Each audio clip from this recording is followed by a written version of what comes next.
శ్రీ విష్ణు రూపాయ నమశివాయ. ఇంటర్నెట్లో విపరీతంగా చక్కెర్లు కొడుతున్న ఒక దిక్కుమాలిన ప్రశ్న ఏమిటి అంటే, ఏమండి బ్రహ్మగారికి సరస్వతీదేవి కూతురుట కదా, ఆయన తన సొంత కూతురునే పెళ్లి చేసుకున్నట్టు కదా అని. ఎవరో దీనిపైన ఒక వీడియో చేశారు అవగాహన లేకుండా. ఇంకా అక్కడి నుంచి అది అలా చక్కెర్లు కొడుతుంది. అసలు ఈ వీడియోలో అది ఏమిటి, దాని వివరాలు ఏమిటి అనేవి చూద్దాం. అసలు ఇది ఎక్కడి నుంచి వచ్చింది, మొట్టమొదట మీకు ఆ కథ తెలిస్తే కనుక అప్పుడు తర్వాత దాని క్లారిఫికేషన్ ఏమిటి అనేది అర్థమవుతుంది. ఇది 2 పురాణాల్లో ఉంది. మొట్టమొదటిది బ్రహ్మ పురాణంలో ఒక కథ ఉందన్నమాట. అదేమిటంటే, ఒకసారి బ్రహ్మగారు తన శుద్ధ సాత్విక స్వరూపంలో కళ్ళు మూసుకుని ఉండగా ఆయన శరీర భాగాల్లోంచి వేరే వేరే దేవతాశక్తులు పుట్టుకుంటూ వచ్చాయి. అందులో ముఖం నుంచి వచ్చిన దేవతాశక్తే సరస్వతీదేవి. అప్పుడు ఆ తల్లి వచ్చి, నేను మీ ముఖం నుంచి ఉద్భవించాను కదా, నేను ఏం చెయ్యాలి అని అడుగుతుంది. అడిగితే అప్పుడు ఆయన చెప్తారనమాట, నువ్వు 3 పనులు చేయాలి. మొట్టమొదటిది, వెళ్ళి జ్ఞానుల నాలిక మీద కొలువుండి అలాంటి వాళ్ళు మాట్లాడింది పరమ పవిత్రమైన వాక్కు కింద బయటికి తీసుకురా. రెండోది, ఒక నదీ స్వరూపంలో కొలువుండి ప్రవహించు.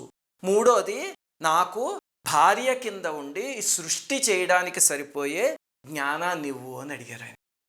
ఇది బ్రహ్మపురాణంలో ఉన్నది. ఇంకా మీరు మత్స్య పురాణంలో వెతికితే దీని తర్వాత కథ దొరుకుతుంది అనమాట. అదేమిటంటే, ఆయన అలా అనగానే ఆవిడ, నేను ఈ భార్య కింద ఉండలేను అని చెప్పి ఇబ్బంది పడితే బ్రహ్మగారు ఆవిడనే చూస్తూ ఉంటే ఆవిడ ఆయనకు కనిపించకుండా అటుపక్కకి వెళ్ళిపోతే అటుపక్క నుంచి మళ్ళీ చూడడానికి ఇంకొక శిరస్సు తెచ్చుకున్నట్ట.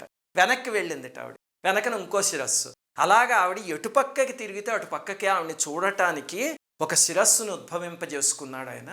అప్పుడు ఇంకా ఆవిడ ఇష్టం లేక పారిపోతుంటే ఆయన వెంట పడ్డాడు, నన్ను వివాహం చేసుకో అని చెప్పి.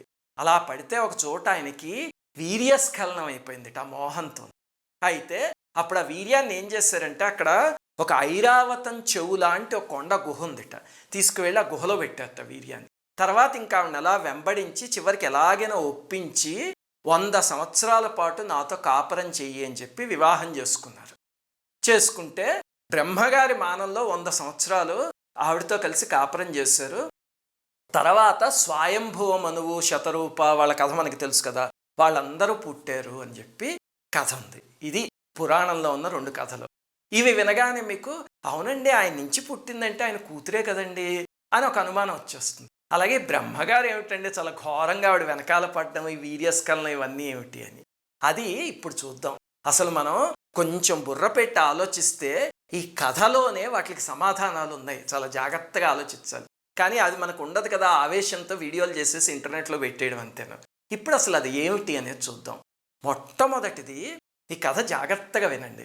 ఆ తల్లితో 100 సంవత్సరాలు ఉన్నాక మనువు పుట్టారట. ఆ మనువు వచ్చిన తర్వాత వచ్చిన వాళ్ళే మానవులందరూ.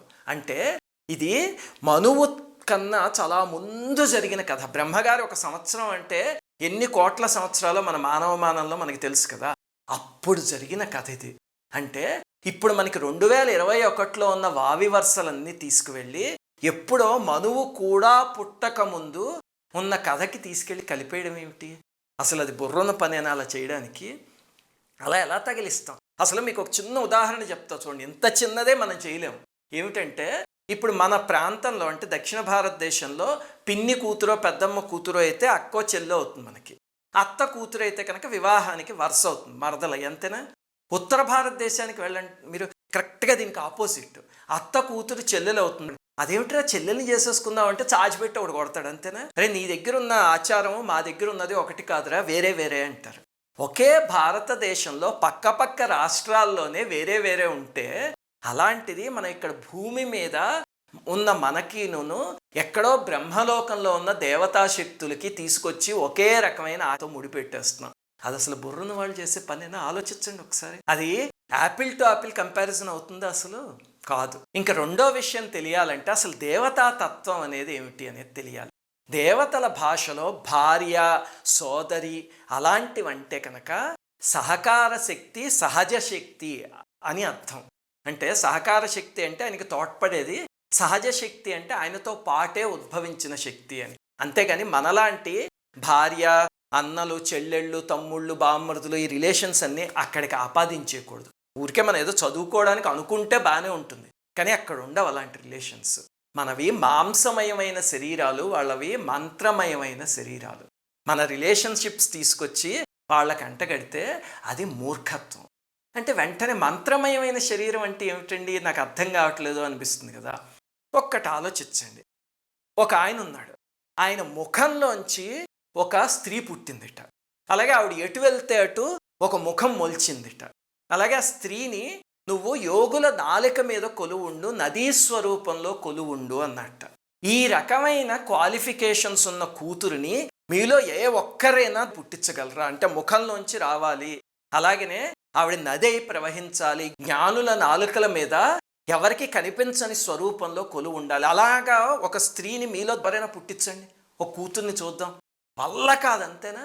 మరి అలాంటప్పుడు మనకు భార్యాభర్తలకు పుట్టిన కూతుళ్ళ రిలేషన్ తీసుకువెళ్ళి అలాంటి దివ్య శరీరానికి ఎలా ఆపాదిస్తారండి? అసలు సరస్వతీదేవి ఆయన కూతురు అంటే కనుక మరి తల్లి ఎవరు? అక్కడే అర్థమవుతుంది కదా, కూతురు అంటే తల్లి తండ్రి ఉండాలి. అవి రెండు లేకుండా వచ్చింది అంటేనే అదేదో మన ఊహకందని స్వరూపము అని అర్థమవుతుంది, అంతే కదా. ఇంకా ఈ పిచ్చి పెరిగి పెరిగి భవిష్యత్తులో వాడే ఏం చేస్తాడంటే, వీడియోలు చేసిన వాడేను, బ్రహ్మగారికి ముందు సృష్టి లేదు, అంటే పరమేశ్వరుడు, అమ్మవారు, విష్ణువు అలాంటి దేవతలు ఉన్నారు తప్ప బ్రహ్మగారు వచ్చిన తర్వాతే ఈ సృష్టి అంతా మొదలైంది కదా. చెట్టులు, గుట్టలు, కొండలు ఇవన్నీను. రేపు ఎప్పుడైనా బ్రహ్మగారు ఒక పండు కోసుకుని తిని కొంచెం మంచినీళ్ళు తాగారు అనుకోండి, తన కూతురినే తిని తన కొడుకునే తాగిన బ్రహ్మ చరిత్ర అని చెప్పి ఒక వీడియో చేస్తారు ఈ మూర్ఖులు. అందుకని ఇలాంటివి ఆలోచించేటప్పుడు కొంచెం తర్కం ఉపయోగించండి, కొంచెం ఉపాసనాపరంగా ఆలోచించండి. ఇంకా మూడవది, బ్రహ్మగారు అలా పరిగెత్తి వీర్యస్ఖలనం చేసేసుకోవడం ఏమిటంటే చాలా ఘోరంగా లేదా అంటే, దేవతలు అలాంటి పని ఎప్పుడు చేసినా దానికి వెనకాల ఒక కారణం ఉంటుంది. మనం ఏమిటంటే కథ అక్కడ దాకా చదివేసే వెనకాల ఉన్న కారణం ఏమిటి అనేది చదవం. ఇప్పుడు మీరు అయ్యప్ప స్వామి జననం తీసుకోండి. విష్ణుమూర్తి మోహిని స్వరూపం ధరించి పరిగెడుతూ ఉంటే శివుడు ఆయన వెనకాలే మోహంతో పరిగెత్తి ఒక చోట వీర్యస్ఖలనం చేసుకున్నాడు, అయ్యప్ప పుట్టారు అని కథ ఉంది కదా. అండి, కాముణ్ణి, మన్మధుణ్ణి కంటి చూపుతో దహించేసిన ఆయన మోహిని వెనకాల అలా పరిగెత్తటం ఏమిటండి అంటే, శివకేశవులకి పుత్రుడు పుడితేనే అక్కడ ఒక మహిషి అనే రాక్షసిని చంపగలడు. దానికోసం భగవంతుడు ఆలిన లీలా నాటకం, లేకపోతే ఆయనకి కామం ఏమిటి, అది మనం బుద్ధి పెట్టి ఆలోచిస్తే అర్థమవుతుంది. అలాగనే ఇక్కడ కూడా ఏమిటంటే, బ్రహ్మగారు అలా పరిగెత్తాక ఆ శక్తిని ఒక చోట ప్రోధి చేశారన్నారు కదా, ఆ శక్తి నుంచే కానిఫ్నాథ్ అని ఒక మహనీయుడు పుట్టారు. అంటే మీకు నాథ సాంప్రదాయం తెలిస్తే కనుక నవనాథులు అని ఉన్నారు కదా, అందులో కానిఫ్నాథ్ అనే ఆయన, ఆ శక్తి అక్కడ అలా కొన్ని లక్షల సంవత్సరాల పాటు ఉన్నాక తర్వాత భూమి మీదకి వచ్చిన మహనీయుడు ఆయన. ఆ మహనీయుడు పుట్టడానికి ఆ వీర్యం కారణమైంది, అందుకని బ్రహ్మగారు పనిచేశారు. ఇంకా ఉపాసనాపరంగా చూశారనుకోండి, ఇందులో మర్మం ఏమిటో చెప్తా. సరస్వతి అంటే సరస్వతి ప్రవహిస్తూ ఉంటే దాన్ని సరస్వతి అంటారు. అదే జ్ఞానం అన్నమాట. ఇప్పుడు చూడండి, జ్ఞానం కూడా మనం నేర్చేసుకుని మనతో పెట్టేసుకుని, ఆహా నేను గొప్ప కనిపించాలి, నాకున్న జ్ఞానం ఎవ్వడికి పంచకూడదు, అందరూ నన్నే మెచ్చుకోవాలి, జ్ఞానం ఇంకొకడికి వెళ్ళిపోతే కనుక మళ్ళీ వాడు గొప్పవాడు అయిపోతాడు అని అలా ఎప్పుడు ఏడుస్తూ ఉండే జన్మలు ఉంటాయి చూడండి, వాళ్ళ దగ్గర సరస్వతి నిలవదు. అలాగనే ఎవ్వరికి నేర్పకుండా విద్య దాచుకున్నవాడు వచ్చే జన్మలో మందభాగ్యుడి కింద పుడతాడు, పిచ్చివాడి కింద అని చెప్పి కూడా శాస్త్రంలో చెప్పారు. విద్య అనేది ఎప్పుడు ఒకళ్ళ నుంచి ఒకళ్ళకి ప్రవహిస్తూ ఉండాలి. అలాగా మన గురువుల దగ్గరించి మనకు వచ్చిందే కదా ఇప్పుడు ప్రవహించేది ప్రపంచంలోనూ. అలా ప్రవహిస్తున్న సరస్వతిని ఒక చోట బంధించకూడదు. అదే బ్రహ్మగారు చేద్దాం అనుకున్నారు, నాతో ఉండు నువ్వు అని. అంటే సరస్వతీదేవి నేను ఉండను అని ప్రవహించడం ఆవిడ తత్వం కాబట్టి ఎటు పడితే అటు పరిగెత్తింది అన్ని దిక్కుల వైపుకి. ఆయన అనుసరించి చివరికి ఆవిడని ఎలా కన్విన్స్ చేశారు అంటే, నేను ఇప్పుడు సృష్టి చేయాలి, సృష్టి చేస్తే అక్కడి నుంచి మానవులు చూసుకుంటారు ఆ జ్ఞానం ప్రవహించడం అనేది. మరి ఆ సృష్టి చేయడానికి నాకు జ్ఞానం కావాలి కదా, అందుకని నువ్వు నాతో పాటు ఉండు అని చెప్పి ఆ తల్లిని తీసుకొచ్చి తన దగ్గర పెట్టుకుని అప్పుడు ఆ జ్ఞానంతో సృష్టి చేశారు. ఇవన్నీ ఎలా అర్థం అవుతాయంటే, ఎవడైనా సరస్వతి మంత్రం తీసుకుని 1,00,000 సార్లు జపించాడు అనుకోండి, అప్పుడు ఆ దేవతా శక్తి అనేది ఏమిటో తెలుస్తుంది. లేకపోతే అలాంటి దిక్కుమాలిన వీడియోలే చేయాలనిపిస్తూ ఉంటుంది. కానీ అలాంటి వీడియోలన్నిటికీ మనం హైపర్ రియాక్షన్ చూపించేయకూడదు. వాడు చేసుకున్నాడు అనుకోండి, చేసుకునేవాడిని అంతే వాడిని. ఇప్పుడు మీకు ఒక ఉదాహరణ చెప్తా. ఒక 2వ క్లాస్ తప్పిన కుర్రాడు ఉంటాడు, వాడు వచ్చి E = mc².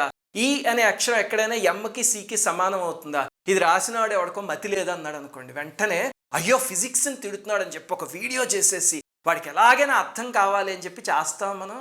ఏమనుకుంటాం, ఒరే మూర్ఖుడా వెళ్ళి ఎంఎస్సి ఫిజిక్స్ చదవరా, అప్పుడు E=mc² ఏంటో అర్థమవుతుంది, నీకు అది అర్థం చేసుకునే స్థాయి లేదురా అని చెప్పి ఒక నవ్వు నవ్వుకుని వాడిని మూర్ఖుడు అనుకుని వదిలేస్తాం తప్ప వాడి కోసం మనం వీడియోలు చెయ్యం, అంతేనా? అలాగనే ఇలాంటివి ఎవరైనా కామెంట్ చేశారనుకోండి, వాళ్ళకి అది అర్థం చేసుకునే స్థాయి లేదు అనుకుని నవ్వుకుని వదిలేయండి తప్ప ఇలాంటి వాటిలన్నిటిని మనస్సులో పెట్టుకుని మీ సాధన నుంచి మీరు దూరం కాకండి. శ్రీమాత్రే నమః. అందరికీ నమస్కారం. మన భారతీయ సనాతన ధర్మం గురించి, ఈ దేశంలోని మహనీయుల గురించి, ఆలయాల రహస్యాల గురించి ఎంతో పరిశోధన చేసి ఈ ఛానల్ని మీకు అందిస్తున్నాం. సబ్స్క్రైబ్ చేసి పక్కనే ఉన్న బెల్ ఐకాన్ని క్లిక్ చేయండి.